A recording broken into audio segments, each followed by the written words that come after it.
Bhagavate Vasudevaya. Om Namo Bhagavate Vasudevaya. Narayanam Namaskritya Naram Jayam Narottamam Devim Saraswatim Vyasam Tato Jayamudiriye. Nashtaprayeshu Bhadreshu Nityam Bhagavata Sevaya. Bhagavati Uttam Shloke Bhaktir Bhavati Naishtiki.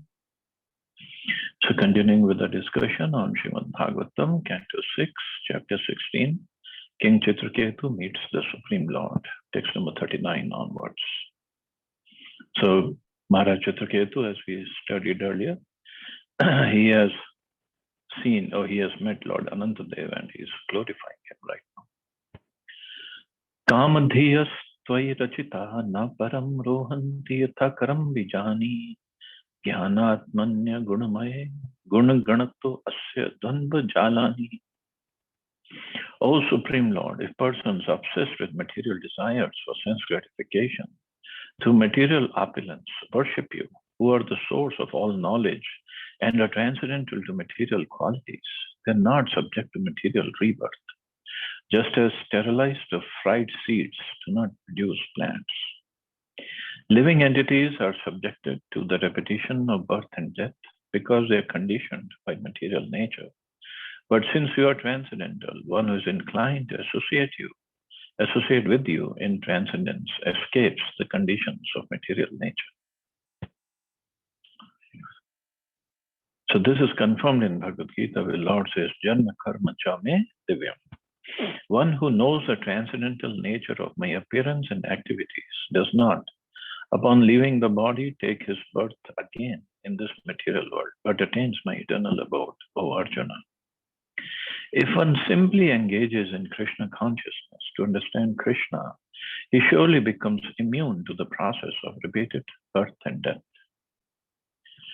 So this is what Maharaj Chitraketu is also saying in the shloka. You are transcendental, and one who is inclined to associate with you escapes the conditions of material nature. Otherwise, we have to keep on taking birth and getting old, getting disease, and dying again and again.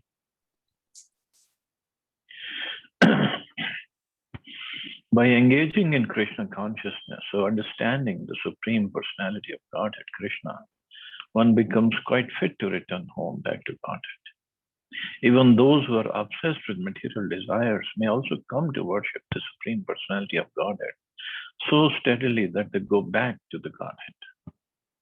The fact is that if one comes to Krishna consciousness, although he may have many material desires, he becomes increasingly attracted to the lotus feet of Krishna through associating with the Supreme Lord by chanting his holy name.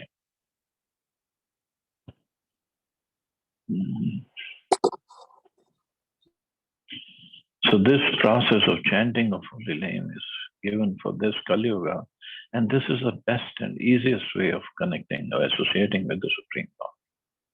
The Supreme Lord and his holy name are identical. Thus, he becomes uninterested in attachment to material enjoyment. The perfection of life is to be uninterested in material enjoyment and interested in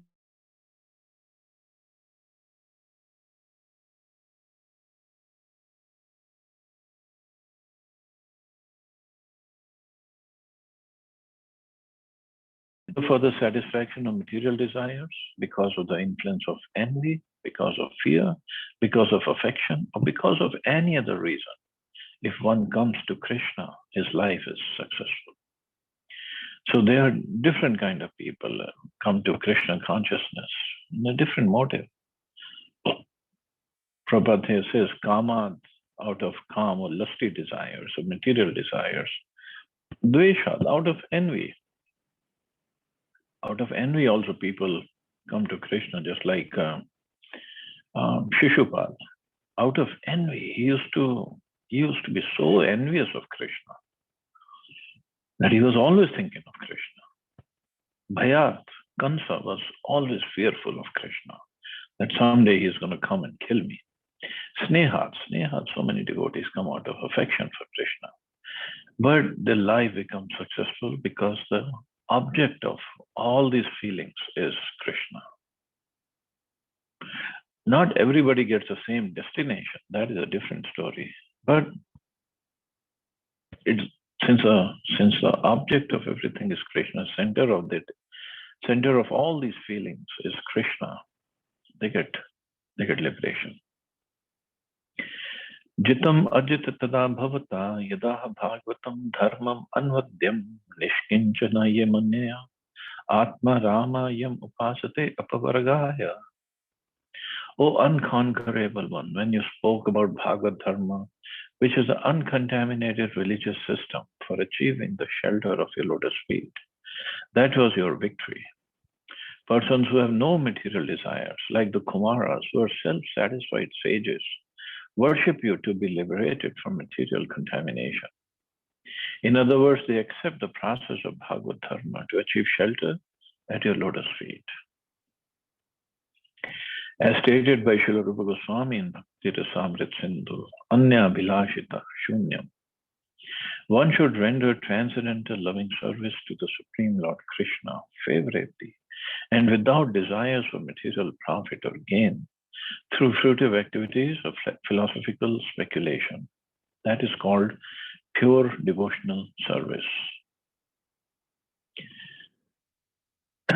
So in the previous verse, it is said, King Chitraketu said, anybody who comes to you, he escapes the condition of material nature in any way. But here he is saying, who's the best person? Persons who have no material desires. Those are the best. Naraj Pancharatra also says, one should be free from all material designations and cleansed of all material contamination. He should be restored to his pure identity in which he engages his senses in the service of the proprietor of the senses. That is called devotional service.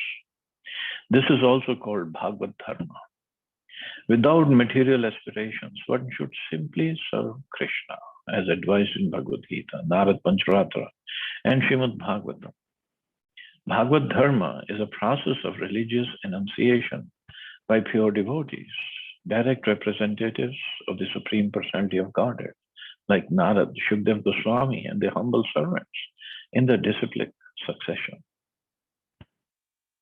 So Bhagavad Dharma, Bhagavad means devotees. So one who follows the path of devotional service through following the representatives of Krishna or the devotees, that is Bhagavad Dharma. By understanding Bhagavad Dharma, one immediately becomes free from material contamination. Living entities who are part and parcel of the Supreme Personality of Godhead are loitering in this material world, suffering. When they are instructed by the Lord himself about Bhagavad Dharma and they adopt it, that is victory for the Lord. For he then reclaims these fallen souls. A devotee following the principles of Bhagavad Dharma feels very much obligated to the Supreme Personality of Godhead. He can understand the difference between life without Bhagavad Dharma and the life with Bhagavad Dharma, and thus he ever remains obliged to the Lord. Taking to Krishna consciousness and bringing fallen souls to Krishna consciousness is victory for Lord Krishna. So that is a supreme occupation, dharma, or duty for all humanity, is that by which men can attain to loving devotional service unto the transcendent Lord. Such devotional service must be unmotivated and uninterrupted in order to completely satisfy the self. Therefore, Srimad Bhagavatam is a pure transcendental process of religion. So Bhagavatam teaches us this Bhagavad Dharma to the topmost degree. We'll read further how more and more devotees they serve Krishna, they engage in the devotional service. And this is what Prabhupada is saying, one who has even once engaged in devotional service, he knows his life with and without Bhagavad Dharma, and he remains always obliged to the Lord. Means he cannot live without serving the Lord. And obliged to the Lord, he understands everything comes from the Lord. Everything is supposed to be engaged in his service. with love and devotion, and that is what Bhagavad Dharma is. And here Prabhupada quotes Srila Rupa Goswami in Bhakti Rasamrita Sindhu. In the beginning, he says, render transcendental loving service to the Supreme Lord Krishna favorably. So that's also one of the critical words or critical emotions. The service has to be favorable. It's not like because something pleases Krishna, but if it was done unfavorably, that cannot be categorized as devotional service. Just like Jay and Vijay, when they came as Hiranyakashipu and Hiranyaksha and Kansa, not as Kansa, Ravan and Kumkaran, and then Shishupal and Dantavakra. So they also gave pleasure to Krishna because Krishna had this fighting spirit and his devotees only could give him that pleasure. But the mood of Hiranyakashipu and Hiranyaksha was not to please Krishna. So that was not considered as devotion service. But at the same time, Yashoda Maya bound up Krishna during this Damodar Leela. And Krishna did not like it. He was crying. But Yashoda Maya's mood is completely favorable towards Krishna. And she wanted to bind up Krishna because Krishna was very naughty. So this maternal mood and Krishna's increasing, heightening those sentiments of Yashoda Maya, that is pure devotion service. Just like gopis also, there's many times they tease Krishna, or elder gopis, they come around and Krishna asks them for yogurt and makhan, and they say, well, show us how good you can dance, and then we will give you makhan and yogurt. And Krishna dances.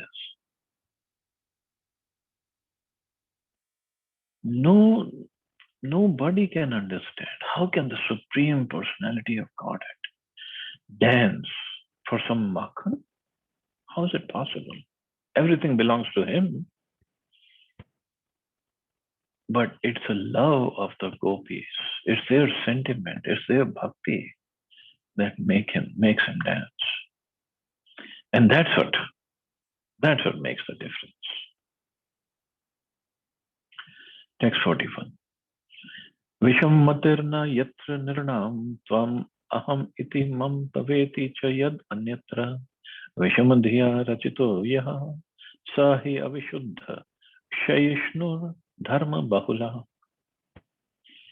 Being full of contradictions, all forms of religion but Bhagavad Dharma work under conceptions of fruitive results and distinctions of you and I, and yours and mine.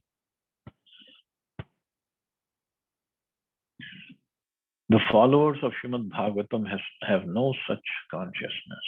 They're all Krishna conscious, thinking that they are Krishna's and Krishna is theirs. There are other low-class religious systems which are contemplated by the killing of enemies or the gain of mystic power, but such religious systems, being full of passion and envy, are impure and temporary. Because they're full of envy, they are full of irreligion. Bhagavad Dharma has no contradictions. Conceptions of your religion and my religion are completely absent from Bhagavad Dharma. Bhagavad Dharma means following the orders given by the Supreme Lord, Bhagavan. As stated in Bhagavad Gita, Sarva Dharman Pariteja Mam Ekam Sharanam Praja. God is one and God is for everyone. Therefore, everyone must surrender to God. That is a pure conception of religion. Whatever God orders constitutes religion. In Bhagavad Dharma, there is no question of what you believe and what I believe. Everyone must believe in the Supreme Lord and carry out his orders. Anukulena Krishna Anushilanam. Whatever Krishna says, whatever God says, should be directly carried out. That is dharma or religion. If one is actually Krishna conscious, he cannot have any enemies. Since his only engagement is to induce others to surrender to Krishna or God, how can he have enemies? Of course, there are preachers all over the world, different faiths, but many times they don't have enemies, but people become their enemies. Those who don't want to follow the simple process of surrendering unto God and following whatever He says. Prabhupada says, if one advocates the Hindu religion, the Muslim religion, the Christian religion, this religion or that religion, there will be conflicts.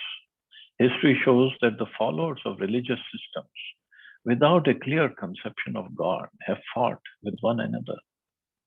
There are many instances of this in human history, but some systems of religion that do not concentrate upon service to the Supreme are temporary and cannot last for long because they're full of envy. There are many activities directed against each religious systems, and therefore one must give up the idea of my belief and your belief. Everyone should believe in God and surrender unto Him. That is Bhagavad Dharma. That is simple. Prabhupada explains. But too bad these days, there's so many conceptions, misconceptions, misunderstandings, misinterpretations of simple words of God, and so much of fighting going on all over the world. All over the world. People are just killing each other in the name of religion. Like Prabhupada said, God is one. Okay, God is one. We might just know Him with different names, but God is ultimately one. And how can He be happy if He sees His children fighting against each other and they think they're pleasing Him? How is He going to be pleased? Just like any father, if he sees his children fighting, is he going to be pleased? No. But this is our misconception, thinking that I am pleasing the Lord by doing this. I am pleasing the Lord by doing that, by killing others. That can never please Him. Bhagavad Dharma is not a concocted sectarian belief, for it entails research to find out how everything is connected with Krishna. Isha Vasyam Idam Sarvam. According to the Vedic injunction, Sarvam Kalo Idam Brahma. Brahman, the Supreme, is present in everything. Bhagavad Dharma captures this presence of the Supreme.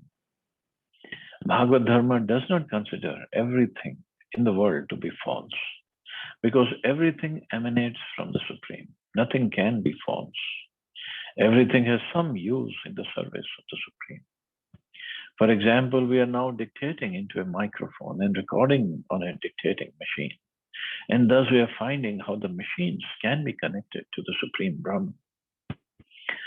Since we are using this machine in the service of the Lord, it is Brahman.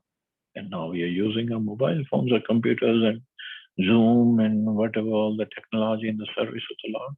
So this is all spiritual, as long as we use it in the service of the Lord. This is the meaning of Sarvam Kalam Idam Brahma. Everything is Brahman because everything can be used for the service of the Supreme Lord. Nothing is mithya, false. Everything is factual. It's just temporary. This phone is temporary. The computer is temporary, but it's not false.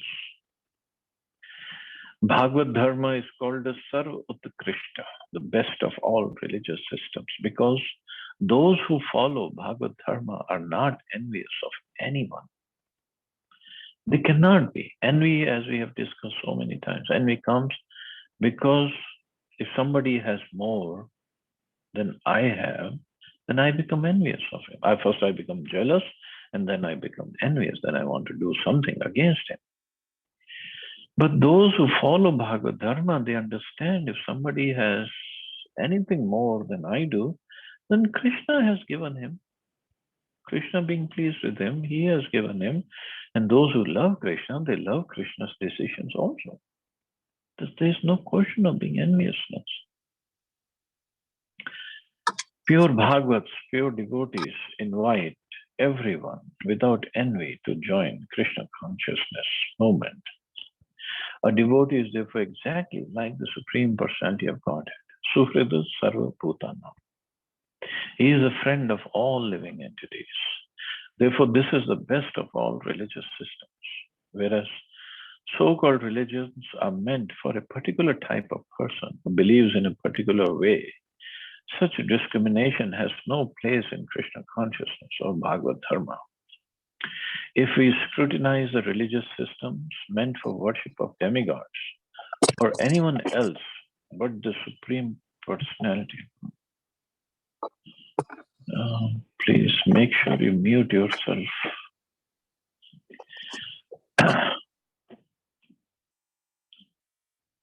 If we scrutinize the religious systems meant for worship of demigods or anyone else but the Supreme Personality of Godhead, we'll find that they're full of envy and therefore impure. So why worship of demigods? Because in that the motive is to get more and more material benefits. And then we become envious of others if somebody has more than us. And definitely somebody will have more than us in some way or the other. Somebody could have more possessions, more money, more beauty, more knowledge, more strength. It could be something that he or she is better than us. So the person becomes envious. But in Bhagavad Dharma, in pure devotional service, one just cannot become envious. He in fact becomes pleased if somebody else is making more advancement, has more than him.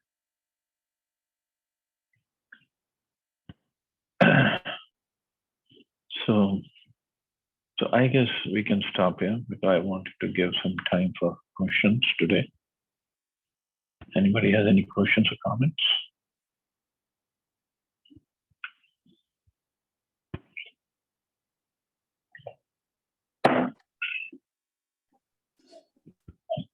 Prabhuji, Dandvat Pranam.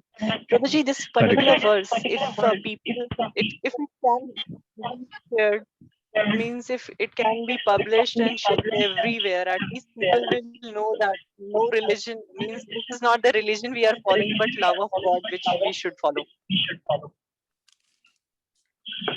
That is a real religion, actually. Religion means, the word religion means to link oneself with God. And the linking can only be through love and devotion.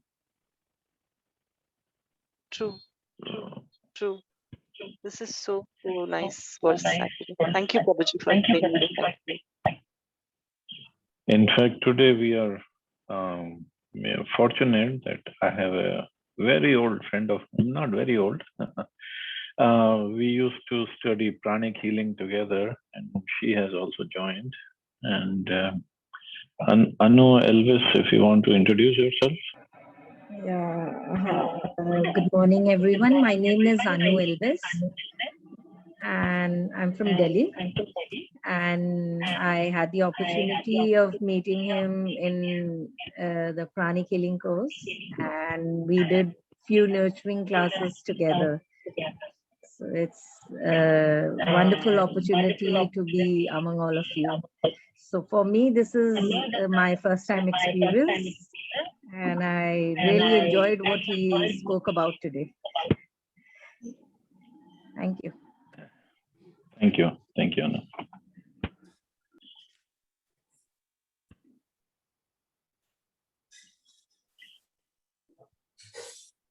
Okay, so I guess we can stop here. You all have a safe and wonderful day. Hare Krishna. Jai Shri Ram. Hare Krishna. Jai Shri Prabhupada. Hare Krishna. Jai Shri Prabhupada. Hare Krishna.